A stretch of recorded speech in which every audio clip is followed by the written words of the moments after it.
What do you do when your hormonal cocktail goes wonky? Who you gonna call? Today I introduce you to the doc who helped bring me back from the hormonal ledge.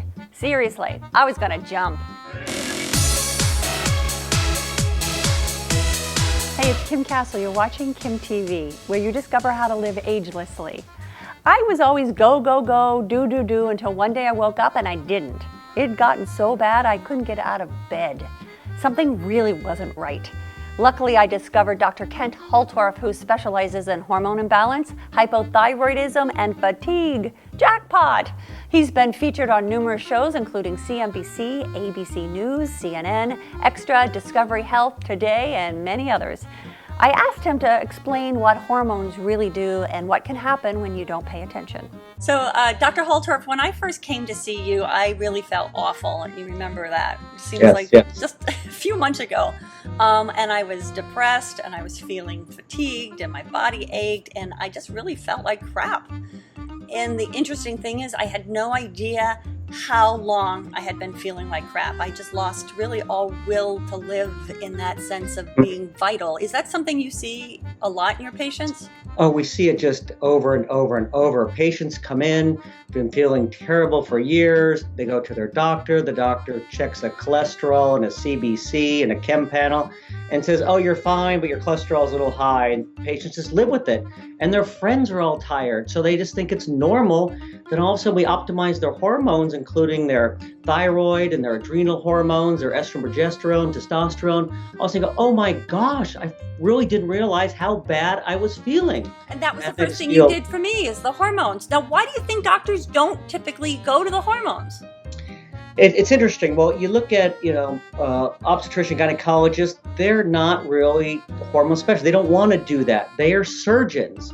And you go to endocrinologist, I mean, they're basically treating diabetes. So there's no one optimizing that's really trained to optimize hormones unless someone goes outside the box and starts learning about that. In this day so those and are age, the doctors you need to find. That's really strange. In this day and age, we think we're so aware. We have information at our fingertips. Yet most people don't understand what hormones do. What is a hormone? Well, basically women think of hormones as estrogen, progesterone. Yes, they are hormones. By definition, a hormone is something that's produced in a gland that has action elsewhere in the body. So there are many, many hormones, major hormones, minor hormones. So you have basically the sex hormones, which includes estrogen, progesterone, testosterone, secreted in the testicles of the ovaries. You have the adrenal hormones. You have thyroid hormones, which affects every cell in the body. So they do everything from affecting your metabolism, your mood, your fight or flight, your sleep. So it affects every aspect of your life, and you want them to be optimal. And again, just being so-called normal isn't good enough, because all the hormones decline as we age, decline with stress. So instead of saying, oh, you're normal, which only means you're in the highest or lowest 2.5%. So if someone's the lowest 5%, they're getting a D-. The doctor says they're fine, but they're feeling terrible from those hormones being low or low normal, and you optimize those, and oftentimes dramatic improvements. I kind of think of like the hormones now after working with you, that hormones are like the gas in the engine of our bodies for every, you can't function without it. And I'm embarrassed to say, I always thought hormones, while they were necessary, that they were like a bad thing to have. I remember once in high school, I called somebody a hormone, and sorry, Robbie. There's a joke in there with it. Yeah, but it is. People say hormone dysfunction. You're crazy. You got a hormone dysfunction, and really everyone has a hormone dysfunction. Just drinking up plastic water bottles from stress, from aging, and if you look at the hormones, they're all interactive. So you can't just basically optimize one. You'll get some benefit, but usually doing them all, small doses optimized, because they work together in concert. So really, for instance, bringing thyroid from low to more optimal or low normal, oh my gosh, people go, I can lose weight now, my depression's gone. The way that we treat people now is, oh, you have a symptom, let's give you a pill. You're depressed, let's give you an antidepressant. You have basically low estrogen, oh, here's a synthetic hormone. Why not optimize with bioidentical hormones, exactly what your body should be producing, and you get dramatic results without the risks and the side effects. Well, I know with you, my energy came back. I'm not depressed anymore. I lost weight. Hormone replacement got a bad rap years ago, and now it's still in our heads that it's so bad. What would you say is the biggest misconception about hormones and then about hormone, therapy? Well, again, I think when people think hormones, they immediately think of estrogen, progesterone. They think of the Women's Health Initiative study, which showed basically synthetic estrogen, progestin increase the risk, oral increase the risk for heart attacks and stroke. And that was known for years, 20 years before that. It was shown over and over and over. Also, they do this big trial with those two toxic meds, and they go, oh my gosh, it causes more side effects. Of course, we knew that. But if you look at all the studies, that if you use bioidentical estrogen and progesterone versus the progestins and the synthetic estrogens, you get all the benefits without the risk. It actually does not increase the risk of breast cancer. It prevents it. It does not increase the risk of heart disease. It prevents it. So not only do you feel better, you're basically reducing your risk for these age-related diseases and decline. So, people always want to live longer. Yes, you'll live longer with optimized hormones, but even better, you'll live better longer. Like getting my hormones back in balance, addressing the thyroid and my adrenals. I've also found you were talking to me about how the hormones also support the other important systems of our body, like our immune system. How did they play in concert? Well, they really do. And you have so many things. Again, your adrenal hormones affect your immunity. Thyroid is huge for immune system. With low thyroid, one symptom is you just get every cold and flu that comes through the office. What are the systems of your body that needs the most energy? Is the immune system. So with low cellular energy, low thyroid, your body can't fight the infections. So they're all interconnected, but people often don't connect the dots. And they say, oh, you're fine, you're normal. And a lot of labs now, let's say for a woman over 50, normal estrogen 0 to something. Well, how can 0 be normal? Well, because some women have 0 and they say they just change the reference range. So it's nuts. So it's really healthy, and you want to basically have quality of life and enjoy life again.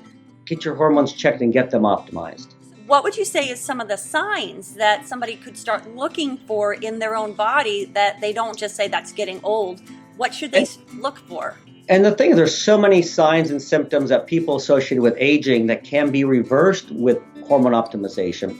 And in medicine, it's like doctors will say, well, we're not going to do anything. You're overweight and you're pre-diabetic, or you don't need a medication yet. Then as soon as your hemoglobin A1C is 5.9, oh, you're fine. Then it becomes 6. Oh my gosh, we got to do something. But that's not how the body works. It's a continuum. And some people need more than others.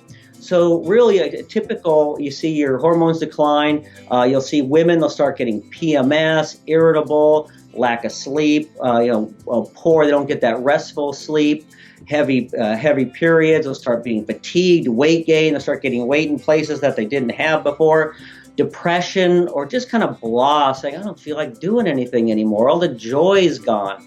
Where they just want to lay in bed, irritable. No one wants to be around them, especially grumpy old men. Actually, there's low testosterone. They've lost all their passion for life, and they just kind of complain. So both sides will get it. But low thyroid, that's the gas pedal for the body. When that's not optimized, you're going to get depression, inability to lose weight, typically cold hands, cold feet more in women. Dry heels is a common one.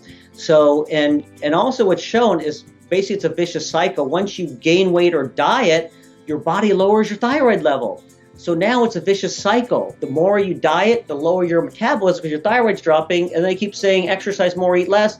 It makes your thyroid drop more. So you wonder why 95% of people fail at losing weight because they're not fixing their thyroid. And then you hear about change your metabolism, change your diet. You can, if the hormones aren't functioning, you can't repair your metabolism. Exactly. It's like if you exercise, you're going to raise your metabolism briefly, but what you really need is thyroid to have your daily metabolism increase. So we check everyone's metabolism when they come in, and we find that people say, oh, I've wrecked my metabolism, and most people have. If they've done several rounds of dieting, the body goes in that starvation mode, lowers metabolism, and studies show that even going back to normal eating, your metabolism still doesn't return. Well, I'm so blessed that I came to you before I got really, really sick. But what could happen to a woman if she ignores all those signs and she doesn't do anything about her hormones? What eventually will happen? Well, you look at things that don't happen if you don't optimize your hormone. You look at all the age-related diseases. Not only start getting fatigued, dementia increase, Alzheimer's, becoming frail. And that's what kills most people. Is you look at the people walking the street in the walker and they have no strength, and they break their hip, they get pneumonia. So it's really that. It goes along with also people with high estrogen look better. They look younger. One study showed women with the most optimal levels of estrogen looked on average 8 years younger than the real age. Women with the lowest levels looked on average 8 years older. But the outside also reflects what's going on the inside. And those people are generally feeling better. They have less heart disease. For instance, the Rotterdam study, huge study, over 2,000 patients, showed that low normal thyroid, just normal but a low side where doctors, you're just low normal, had a higher risk for heart disease than if you have high blood pressure, high cholesterol, if you smoke or have diabetes. Wow. Oh my gosh, hello, why aren't we fixing everyone's thyroid? Instead, we're giving them statin drugs. Also, depressed patients, the STAR report, largest study ever done on antidepressants, showed that T3, straight T3, which is a special type of thyroid replacement, was a better antidepressant than all the other antidepressants. It worked when others didn't, with less side effects. Why aren't we using that? Well, why? I'll tell you why, because there's no drug company pushing it. Doctors don't know about it, but it's right there in the literature. Largest study ever done showed every person who's depressed needs T3, needs at least a trial of T3, and often dramatic results. They can get off their medications. It's not Prozac deficiency. Now, your doctor, your doctor, you went down the same path as all the doctors that don't get this. What was that moment that you went, Eureka, nobody's paying attention to this? What was that moment for you that you went, oh, this is the truth, or this is what people need to hear? Yeah, going through medical school, I was very much into it. I loved doing research, and evidence-based was, You can't tell by the way you talk. And you hear that, that what? You can't tell by the way you talk, research. And so I was very closed-minded, though, because that is taught that if it isn't being done in the university, it's not evidence-based. And I started feeling fatigued, and it was in something where it was just, basically just to the core fatigue. I was like, I can't see patients. Like, oh, you're just stressed. You're a medical student. They do all my labs. Everything look fine. And they go, oh, you're just, stressed out, depressed. It happens all the time. I'm like, no, you don't get it. Something's wrong. So I got to the point where talking to a patient was so exhausting to me. I go, I can't do this. So I struggled and said, well, let me do this. Let me make a decision to go into anesthesia. Then you have to talk to them, right? They're asleep. But then I started going to these seminars, which were so-called alternative. And I was against alternative medicine because I didn't know about it. And I was taught that anything so-called alternative is not evidence-based. Started going to these conferences. I'm like, oh my gosh, these have more evidence and more support of the treatments than I was taught. Started using them myself and other patients and go, oh my gosh, I'm a new person. And just from bringing my thyroid to normal, bringing testosterone and growth hormone and adrenal functions back, I'm like, oh my God, it changed my life. And then so you start doing the patients, you see it happen over and over and over. People were told they were normal. And just like I couldn't believe it. I felt betrayed by the medical system. And that's really what's happening. And it's the doctors are being told this is the way to do it. And doctors are scared to do anything other than they're told by their societies. And all the society guidelines are shown to be, 10 to 20 years behind the times. But that's what's happening. It's that, well, this is what everyone else does. So you're normal. So we're not gonna treat you. Wow. But when you optimize them, you just get profound results. And I know I see it firsthand on myself and patients as well. So what makes you so passionate about this? Getting this information and getting people to feel so good. What lights you up? Well, when it happens to yourself, a little extra, you get a little extra enthusiasm there. But just seeing the difference every day, and every day someone says, oh my gosh, you saved my life. It kind of goes, oh yeah. We just see it over and over, but it really makes such a difference in people's lives. And these people, now most people been to 10, 20 doctors and just feel horrible and they can't find anything. Right. In a few visits, we got them feeling so much better. We can never guarantee any results, and right. We don't have a magic wand, although some people think we do. But oftentimes a few changes and boom, they just feel so much better. Sometimes it's more complex if there's chronic infections and things going on. Right. But I think the art of being a detective is lost in medicine. Patients are the victims. Well, I can say that you changed my life. You brought me back to life. And I know it does sound like a hope, Well, thank you. That's why we keep doing this when we hear this. You did. Look, this is my really little makes face. it worth it. I'm alive. I actually feel better than I've felt in longer than I can remember. Probably like going back to college when I overdid, overtook classes, overdid, stay up late at night, get up early in the morning, like crazy hours. Our bodies aren't made for that much stress, and we have, the cell phones and the texting. But do you think now, with being wired all the time, that people's hormones are going to start being affected earlier because of the stress? Oh, we really see younger and younger kids coming in, and it's amazing. Kids, 6 years old, 8 years old, 10 years old with chronic fatigue syndrome, and their hormones are just adrenals are shot.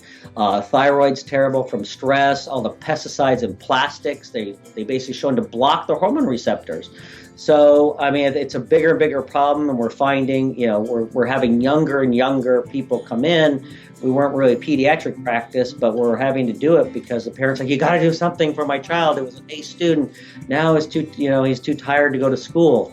And so I think you're right. We're just going to see more and more of this, and it's just going to get worse, unfortunately. So if somebody doesn't have any of the symptoms that we talk about, like the bigger symptoms, like the not sleeping or depression or weight gain, but is there something that they can do now before they start, let's say we're looking at a 20-year-old or a 25 or even a 30-year-old, is there something they could do now to support their hormones, or like do blood tests, get a baseline? Is there something you recommend? It is. I mean, it's human nature to wait until something's broken before you come in to fix it. But if you can come in when you're young and get your hormones tested, now you have a baseline, because what they have found, if you grow up with low hormones, your hormones drop a little bit, you don't have as many of the side effects. Like one study showed that they did a study on actually CEOs, and they found that they had high growth hormone, high testosterone. When they dropped a little bit, they go, oh my gosh, I can't make a decision. I'm stressed. I keep questioning myself, and they couldn't function, although everything looked pretty good. So, and also women who are full figured tend to grow up with more estrogen, so they need more estrogen when it's replaced or optimized versus kind of the more athletic, small, skinny frame type. Right. So yeah, it's a good idea to get your hormones checked initially, and then's the time really it's easiest to fix it. Wow. Well, I think you know a thing or two about hormones. You've been doing this a long time, and there's a lot on your website, a lot of information about the specific different hormones and how it's affecting. And I'll be sure it's holtorfmed.com, right? Yes, holtorfmed.com. And really, we're about education and empowering the patient to basically for their own health. The days of going to your doctor and listening to what they say is gone. You have to be an active participant. So yeah, the nonprofit for the thyroid is National Academy of Hypothyroidism, nahypothyroidism.org, and then the holtorfmed.com. I love what you just said. When you said, gone are the days that you're just listening to the doctor, because so many people just listen to the doctors and still feel like crap. And even working with you, it was interesting. When I first started working with you, I felt like crap, and it was like, just tell me what to do. And as we moved through the wellness cycle, I got to a point where I really feel like a partner with you, and I'm bringing you knowledge, you're giving me knowledge back, and it really is a partnership for wellness, and I'm grateful to have you on my team. Thank you. That's really what it needs to be. And, we have doctors. People go out on the internet. There's great information on the internet. There's also misinformation. But hey, go read everything. Bring it in. We'll talk about it.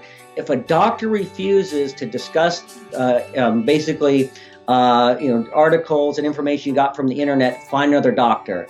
It means he can't or is unwilling to defend his treatments and tell you options. There's always options, and explain why, this basically article is correct, but this is wrong there, or why it is.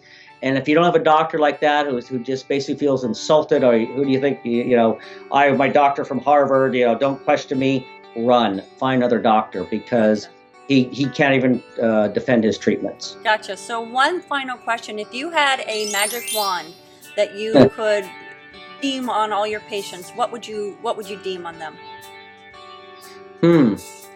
Interesting. I think it's with most people just that intellectual curiosity and also, be willing to be an active participant. And I say, people, well, I just take this blue one. I'm like, no, you have to know why. You have to, know how your body works.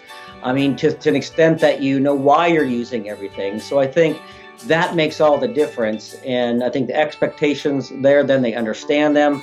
That just taking a blue pill because my doctor says, those days are gone. Gotcha. So you would wish be an active participant in your wellness. That's going to be the key to long life and happiness and health. That's my doc. Never in my life did I ever think I would utter that phrase. Then again, never in my life did I think that I would get old. I remember when I was young listening to relatives sitting around talking about their ailments, their illnesses, and the medicines they took, and I thought, please shoot me if I ever get like that. Please don't.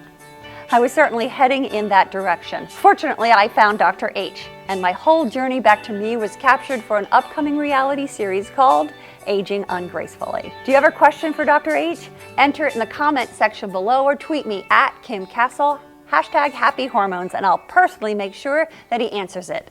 Thank you so much for inviting me into your life today. Be sure to share kimTV with a woman that you love. Until next time, live life on full. And if you're new here, welcome. Subscribe and make yourself known. Every week I share tips and resources and answers on the anti-aging road back to vitality, energy, and feeling your best.